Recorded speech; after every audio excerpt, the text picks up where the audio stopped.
है ना, जब तक पति जिंदा है ना तो औरत रानी की तरह राज करती है, और जब पति नहीं रहता ना वाकई में ही नौकरानी से बदतर हालत हो जाती है। एक 60 साल की औरत है जिसके पति को गुजरे हुए 5 साल हुए थे। 5 साल में उसकी हालत रानी से नौकरानी हो गई थी, बल्कि 2 बेटे, बहू, पोते पोती सब थे। उसके पति फलता फूलता व्यापार छोड़कर गए थे और एक शहर में आलीशान कोठी छोड़कर गए थे।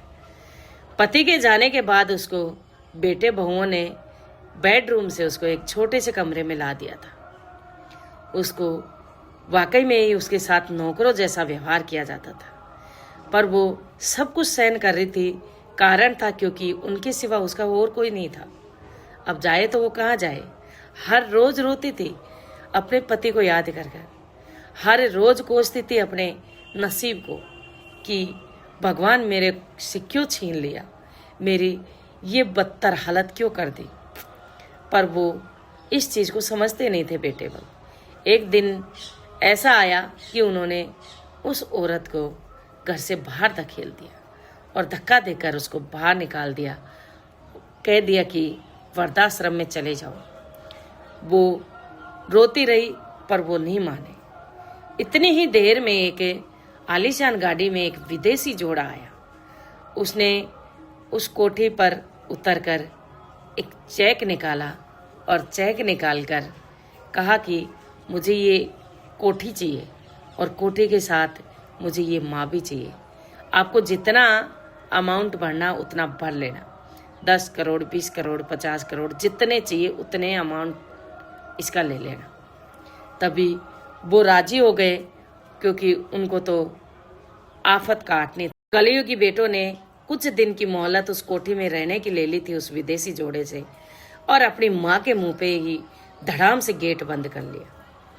तभी विदेशी जोड़े ने उस माँ को कार में बिठाया और वो लेकर जाने लगे। माँ की आंखों से आंसू बह रहे थे, कलेजा धक धक कर रहा था, पता नहीं ये मुझे कहाँ ले जाकर बेचेंगे। और वो उसको बहुत दूर लेकर चले गए और वहाँ पर एक आलीशान बंगला था। एक कहते हैं ना कि राजा महाराजाओं जैसा घर था। वहाँ पर गार्ड तैनात थे। जैसे ही गाड़ी अंदर गई वो माँ रोने लगी। तभी विदेशी जोड़े ने कहा कि माँ जी रो मत, आपके साथ हम कुछ गलत नहीं करेंगे, और उसको ले जाया गया उस घर में जहाँ पर ऐशो आराम की जिंदगी थी। उस माँ को एक ऐसे कमरे में लेकर गए जहाँ पर उसकी चारों तरफ फोटो ही फोटो लगी हुई थी। कमरा पूरा सजा हुआ था और एक फोटो और उसके पास एक मोतियों की माला रखी हुई थी। माँ जी ये देखकर पहले तो घबरा गई और उन्होंने पूछा कि आप कौन हो और मुझे यहाँ क्यों लेकर आए हो, और ये कमरा क्यों सजा रखा है, मेरी फोटो आप कहाँ से लाए। तभी उस विदेशी जोड़े में से जो पुरुष था उसने उस माँ के चरणों में सिर रखकर कहा, माँ जी आपको याद नहीं है, जब मैं 8 साल का था तब मेरा परिवार यहाँ पर घूमने आया था और एक्सीडेंट में मेरे माँ बापू की मौत हो गई थी और मैं बच गया था। जब आपने ही मुझे गोद में उठाया था, मैं रो रहा था, आपने ही मुझे सीने से लगाया था और माँ की कमी को पूरा किया था। आपके पति ने खूब डांटा था पर भी आपने मुझे नहीं छोड़ा था, और जब तक मैं आपकी गोद में खेला था मैंने वो सुकून पाया था जो मैंने कहीं पर नहीं पाया।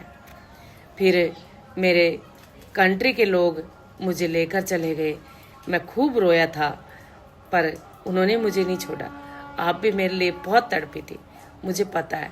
वहाँ जाने के बाद मैंने एक ही सौगंध खाई थी कि मुझे मेरी माँ के पास जाना है।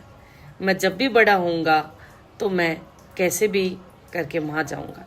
तो मैंने वहाँ पर पूरी पढ़ाई लिखाई करी और मैं अपना बिजनेस शुरू किया। मैं बिजनेस को बहुत आगे बढ़ाया और मैंने जब से आपकी खोज शुरू कर दी और मुझे 2 साल में आपका पता चला और मैं ये आपको लाना चाह रहा था।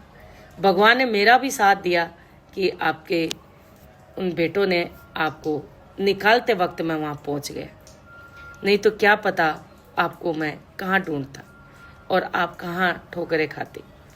ये बातें सुनकर उस माँ की आंखों से भी आंसू निकल पड़े कि मैंने सिर्फ 3 साल इस बच्चे को अपने पास रखा था, अपना प्यार दिया था। उसने मेरे सगे बेटों से भी बढ़कर मेरा फर्ज निभाया और मेरे सगे बेटे दूर हो गए। तो उसने अपनी माँ को अपने सिर पर बिठा कर रखा, एक रानी महारानी की तरह जिंदगी दी। उसने यही कहा कि जब तक मेरी माँ है उसको कोई कमी नहीं होनी चाहिए, और उसने अपना एक बेटा होने का फर्ज निभाया। तो कहानी से यही सीख मिलती है कि कभी कभी खून के रिश्ते भी पराये हो जाते हैं, पराये भी अपने हो जाते हैं। इसलिए अपने माँ बाप को कभी दुख मत दिया करो।